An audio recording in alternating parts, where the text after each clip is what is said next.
मंडळी नमस्कार. 3 मार्च 2026 मंगळवार रोजी असणारं जे चंद्रग्रहण आहे ते ग्रस्तोदित खग्रास चंद्रग्रहण आहे. हे ग्रहण जे लागणार आहे ते दुपारी 3:20 लागणार असून सायंकाळी 6:47 ते आहे. आता ग्रहणाचे वेध जे आहेत ते मंगळवारी सूर्योदयापासूनच सुरू होतील. म्हणजे जे नियमांचं पालन करणारे आहेत त्यांनी सूर्योदयापासूनच नियमांचं पालन करावं. यामध्ये जे लहान मुले, काही आजारी लोक किंवा गर्भवती महिलांसाठी सकाळी 11 वाजेपर्यंत सूट देण्यात आलेली आहे. त्यांनी 11 ते 6:47 पर्यंत नियमांचं पालन करायचं आहे. आता हे ग्रहण कुठल्या भागात दिसणार आहे ते आपण पाहूया. कुठल्या राशीला या ग्रहणाचा काय परिणाम होऊ शकतो ते पण आपण थोडक्यात पाहू. तत्पूर्वी माझे हे चॅनल सबस्क्राईब करा, लाईक करा आणि आवर्जून शेअर करा.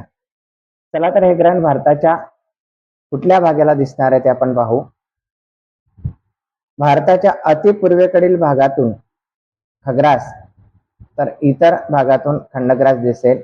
भारताच्या पुढील भागातून खग्रास ग्रस्तोदित दिसेल. तिथे संपूर्ण ग्रस्त चंद्रबिंब उदयाला येईल व चंद्रोदयानंतर ग्रहण मोक्ष होईल.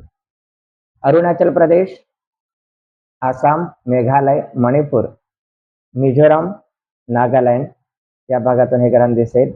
गुजरात व राजस्थानच्या पश्चिमेकडील भागात हे ग्रहण दिसणार नाही. हे ग्रहण पूर्वा फाल्गुनी नक्षत्रातून व सिंह राशीतून होत आहे. त्यामुळे कर्क, सिंह व कन्या राशींच्या लोकांना त्रास होण्याचा संभव आहे. तसेच ज्यांचे जन्म नक्षत्र मघा, पूर्वा फाल्गुनी व उत्तरा फाल्गुनी आहेत त्यांना सुद्धा त्रास होण्याचा संभव आहे.